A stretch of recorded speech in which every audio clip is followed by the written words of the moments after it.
Hey guys, Armored Puma checking in. Today I made a video about the best weapon attachments for an M4 in Warzone. Now when I build an AR, most of the time I'm looking for recoil control, range, and accuracy. So when I utilize ARs, it's typically not to clear buildings or for close combat. It's more ranged targets. So I went into depth for the M4, a lot of attachments, and side by side, what's the best underbarrel attachment? What's the best barrel? What's the best grip tape to use? Some of this stuff is specific to the M4. Some of it's not.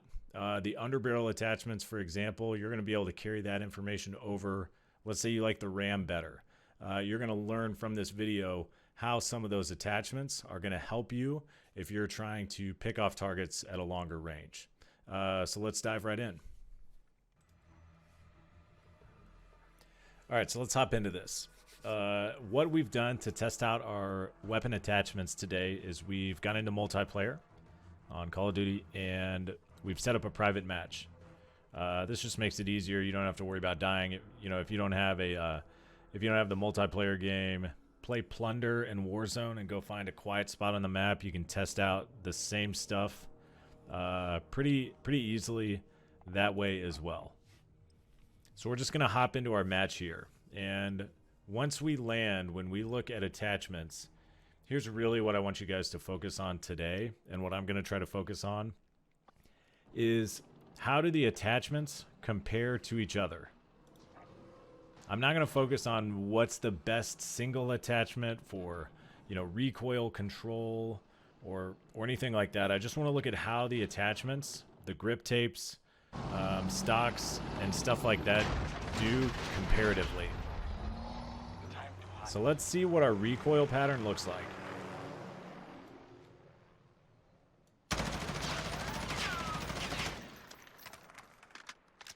Okay, so the recoil pattern is it's going to go up, and then about halfway through the mag it's going to jag to the right at about a 45-degree angle. And you can see how there's a little bit of horizontal variance bullet to bullet. That's another thing to keep an eye on. All right, let's look at that again. Okay, up and to the right. Again, a fair amount of bullet to bullet horizontal variance. So let's look at what the compensator does. Now the compensator, and you guys can look all this stuff up on your own, but what our compensator does is that compensator is going to add improved recoil control. Right, so that should be a good thing. So let's look at the compensator.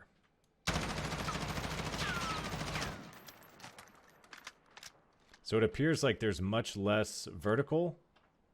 Still seems like there's some left-right bullet to bullet. But it's a tighter spread.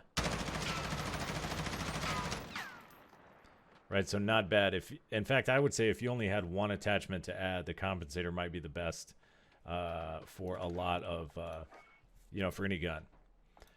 All right, so there's really not anything else to do on the muzzle attachments. You can do a muzzle brake that adds recoil stabilization. In fact, why don't we look at that? Let's look at the muzzle brake and see how that compares.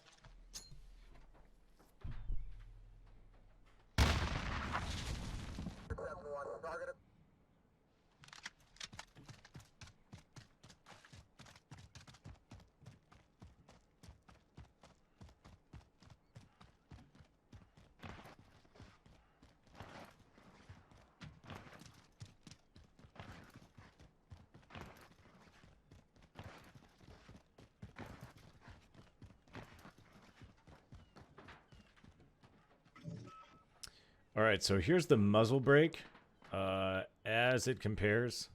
So one of the things that we're looking at here, let's look at this. The muzzle brake has recoil stabilization, okay, and the compensator has recoil control.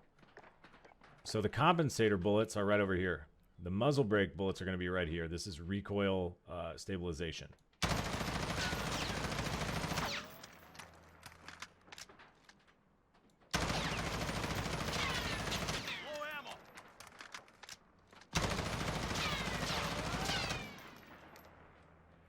Okay, now what it appears is that the recoil stabilization is going to give you less left-right bullet movement, bullet to bullet.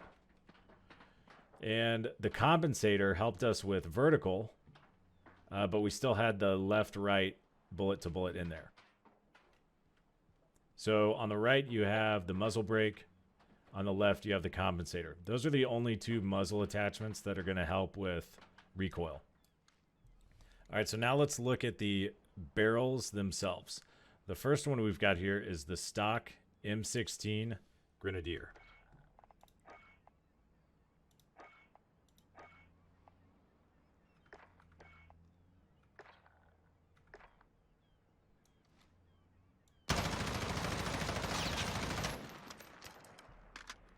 So it appears to help quite a bit.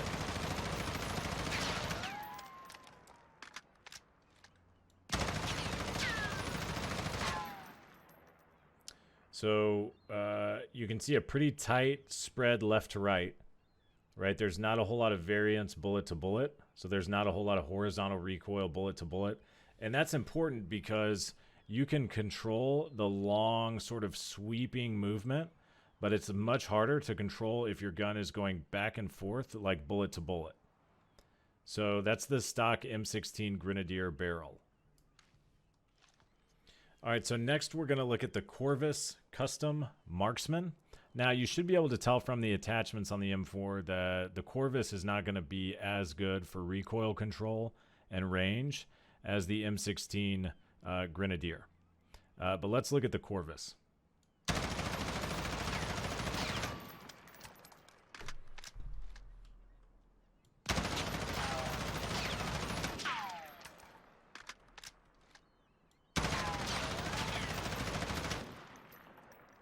So it helps in the same way.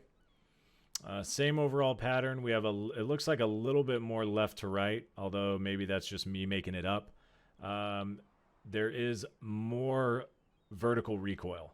So you can see over here that, you know, we stopped about there, and then you've just got a little bit more, I mean, maybe an extra few percent vertical recoil. All right, so let's go ahead and take a look at the underbarrel attachments, the grips.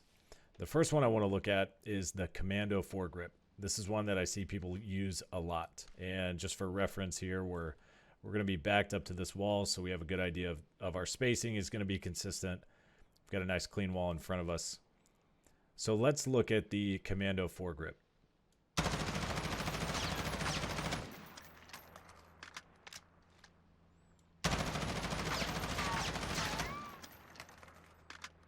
Okay, so same recoil pattern, obviously up and then to the right. We've got a little bit on this first spread, a little bit of left-right bullet-to-bullet movement. On this second mag, it wasn't quite as bad. I'm not sure why that is. It does that sometimes. But let's go ahead and look at the next grip. All right, so the next grip that we're going to look at is the Merc foregrip.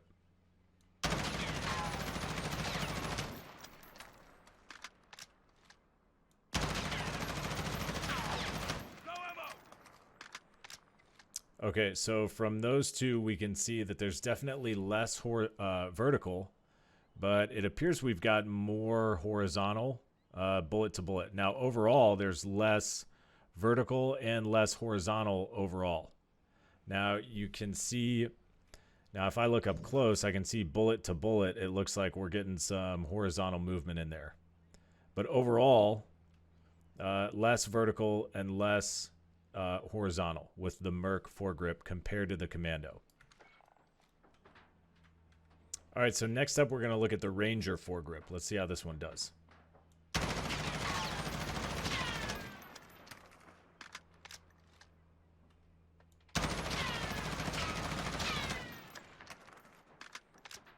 Now the one thing I noticed, and it does get kind of hard to nitpick in terms of what's the best, but with the Ranger, there's definitely more of a horizontal component. You can see the sharp jags here. You can see the sharp jags here. Whereas the Commando smooths out that curve quite a bit. The Merc really smooths it out. And so because of that, I'm not a fan of the Ranger. I wouldn't like using the Ranger foregrip, but we've got one more. Let's test out the Operator foregrip. Okay, so here we are. This is our last grip that we're going to try out, our last foregrip, and this is the Operator foregrip.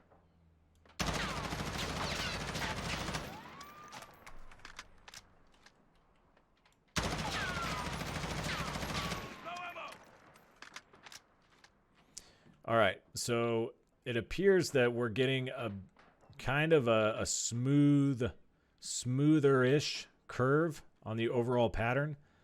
Definitely compared to our third one, which was the Ranger. The Operator doesn't seem to perform as well. I mean, it kind of tightens things up, but again, the Commando is going to really smooth out the curve. The Merc is going to smooth out the curve as well. And so when it comes to grips, I'm going to go with the Commando or the Merc because that's going to help me control recoil better. All right, so here's one that I want to try out and experiment with a little bit. Is I want to look at the M16 stock compared to the stock M4.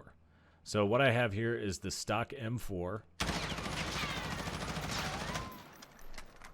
Let's see if we can get a good look at these recoil patterns again. Now I'm going to compare this with one of the only stocks that I think some people think help with recoil and aiming and stuff like that. All right, so on the left, I've got just my stock M4 recoil pattern. And now I'm going to try, the only attachment I'm using here is the M16 stock.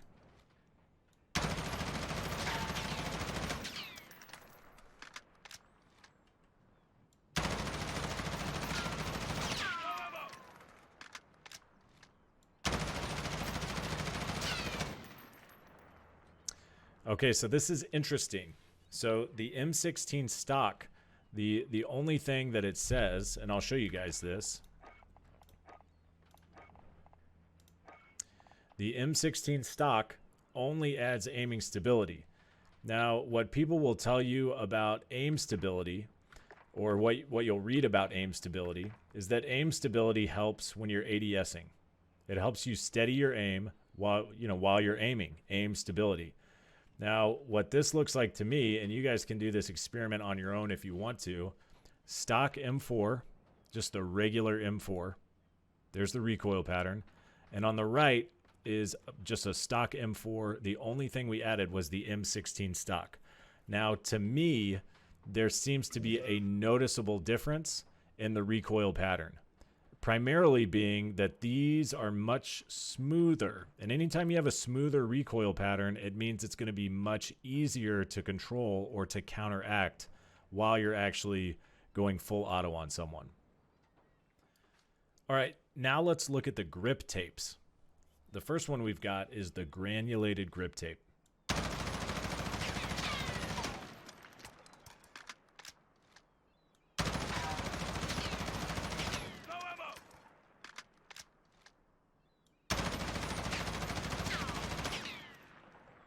Okay, now let's compare that with the only other grip tape that helps with recoil control or aim stability or anything like that. Stippled grip tape is basically ADS speed. So let's look next at the rubberized grip tape. So here's the rubberized grip tape.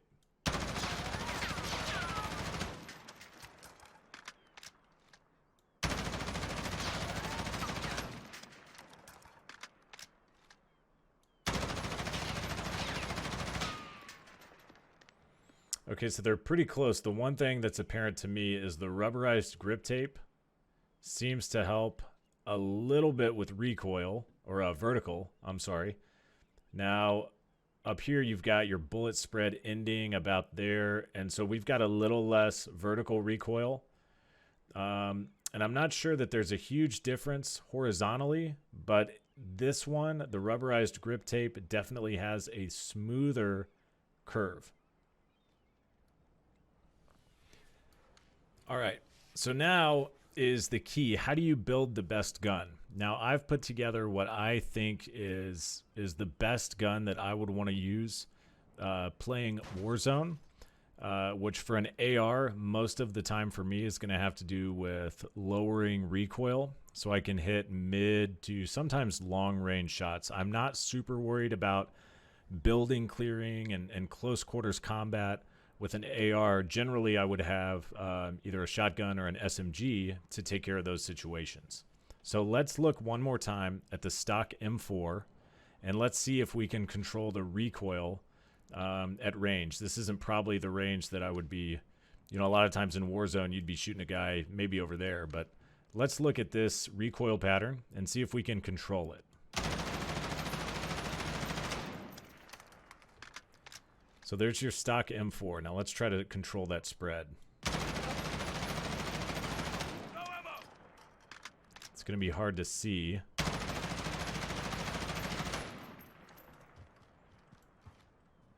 But there's our pattern. There's me trying to control it. There's another one. So it's tough. Okay, it's definitely tough. Okay, so here's the next one that I'm going to try. Now, I went with 4 attachments because a lot of times, you know, you want to use either an optic, maybe a laser, maybe a 50 or a 60 round mag. So I kept this to 4 attachments out of the 5. So we have the stock M16 Grenadier barrel, the Merc foregrip, the rubberized grip tape, and the M16 stock.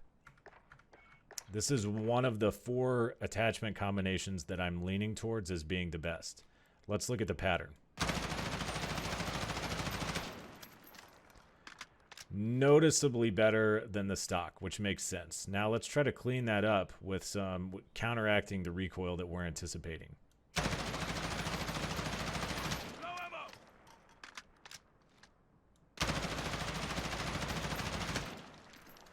Alright, so let's look at that. Stock M4 pattern there. This is my sort of meta that I'm trying out. And here's when we try to clean up the pattern, which is pretty good.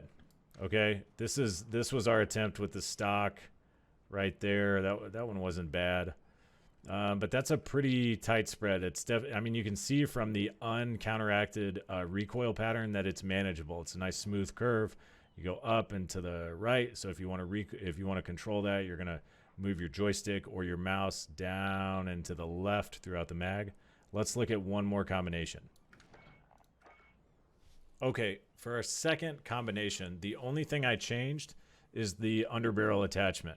So we still have the stock M16 Grenadier barrel, we still have the rubberized grip tape, and the M16 stock. This time, instead of the Merc foregrip, we're going to try the Commando foregrip. Let's see how this does.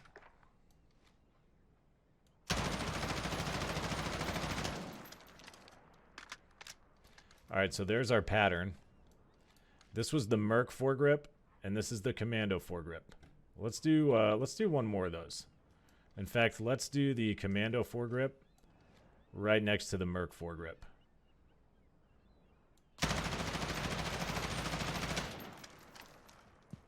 No ammo. So side by side, it appears for recoil control that the Merc is better. You've got Commando here, there's your Merc. Okay.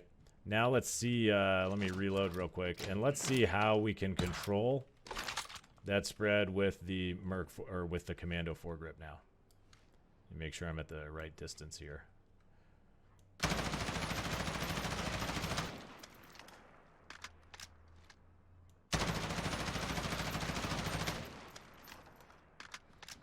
All right, not bad. So I did better. I did better with the Commando foregrip. What I'm really looking for in this situation, sometimes I screw things up when I'm trying to counteract, but that's why I use the uncounterbalanced recoil pattern so much to compare. So again, here's the loadout: is the stock M16 Grenadier barrel, the rubberized grip, the M16 stock, and either the Commando or the Merc foregrip. Now right here is the Commando foregrip, and right here's the Merc foregrip. So that leads me to believe that for my meta, if I'm using an M4, it's not going to be the Commando foregrip. Let me go back to this other class. It's going to be this class for me. Stock M16 Grenadier barrel, Merc foregrip, rubberized grip tape, and M16 stock. Now you might say, well, I don't like that grip, or now we're splitting hairs a little bit. But if you ask me what's the best way to equip an M4 for Warzone, I'm going with this loadout right here, this weapon attachment. All right, guys, hope that video was helpful. Now, the one adjustment that I want to make to that is generally when I play, in fact, I say generally, all the time when I have a gun on Warzone, I'm going to use a monolithic suppressor. So I would probably have a monolithic suppressor in place of either the stock or the grip tape, which is going to allow me one more attachment, whether that's for a laser, a 50-round mag, or an optic. If you really like using a laser and an optic, or a 50-round mag and an optic, you're just going to have to, I mean, that's part of the game, is you're going to have to figure out kind of which one you want to sacrifice. But still, I hope that gives you a lot more insight as to how the weapon attachments work, how you can get better at, recoil control, hitting some of your shots at a greater distance. We're going to have more videos dropping on YouTube, so be sure to subscribe to get notified anytime I drop one of those videos. As always, I stream on Facebook, generally at night. You can check me out at fb.gg/ArmoredPuma17, and you can find me on Instagram and Twitter at ArmoredPuma17 as well. Guys, have a great one.